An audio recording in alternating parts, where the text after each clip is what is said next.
In my previous video, I did a quick tour of my server rack, but in this video, I like to kind of go in more detail about one aspect, and that is lag. And why lag can actually be a good thing.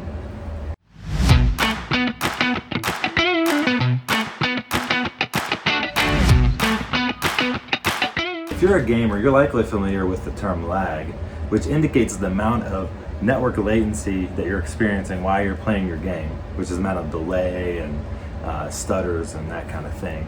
It definitely makes for a terrible experience if you have a lot of lag if you're doing that, or even real-time streaming video or audio.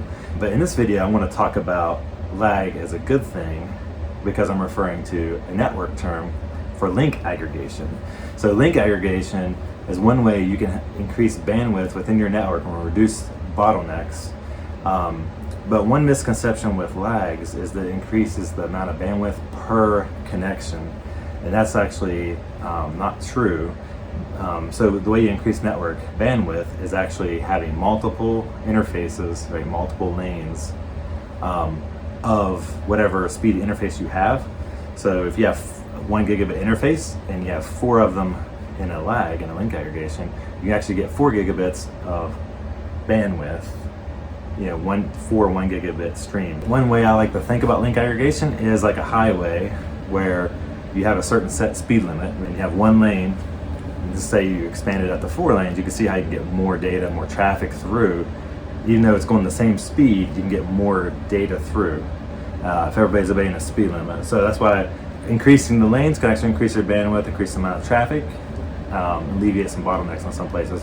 That's very useful, especially if you have a router on a stick network. Everything comes off that router, off that one interface. So if you have a lag there, that's really nice because you can get a couple of lanes of traffic that you can share among all your networks. So you can get a little extra performance this way in your network. I'm going to show you a couple places where I actually use lags and where I think they're could be beneficial. Okay, the first place I want to show you that I use link aggregation is between my switches. As you can see, I use direct attached copper.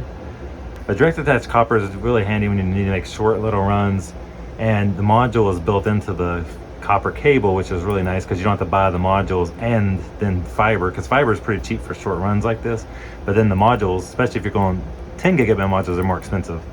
But as you can see, since I have three network switches here, and I'm actually using this middle switch is kind of like my link aggregation switch right now. In the future, I plan to get like a faster switch and use that as my link aggregation. Since this one only has 8 ports, I just ran 1 SFP connection here. That way I can run 3 off this one because I have a lot more ports, 24 ports on this one. So I feel like I need more throughput on this switch to this switch than this switch to that one. So I could have done 2 and 2 if I wanted. But this is where I actually use the link aggregation. You'll see I have 3 interfaces connected to this switch, and that's actually set up as a lag in link aggregation. So I can share these 3 interfaces across all my networks that I have set up currently, so that I can actually get a little more extra throughput between these switches. The second thing I wanted to show you is my Protect Lead box that I got as a review unit. I wanted to try it as my main network. And this is the first time I actually set up a link aggregation on my OpenSense box, and I wanted to try out and see how it actually works in practice instead of just on a virtualized machine. I just wanted to just try it out because see if it would help me increase some throughput in my network, since I already have some set up on my switch. As you can see on the back side, I actually have all 4 interfaces used.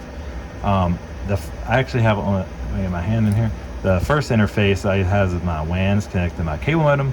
The second one I'm using as a management port for my OpenSense box, and these 2 on the end, I'm actually have these set up as a lag, which actually, if you can see it, they run up to my switch from the back side. I have some modular ports, and you'll see on the front side up here, it's 2 of these red ones here, that I have set up.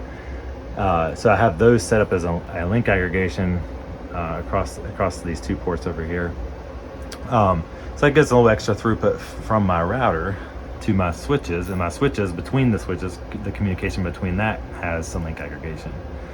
For the third one link aggregation I wanted to show that I use is actually on my Proximox system. As you can see right here, I have 4 network interfaces that I have ran all the way up to my switch.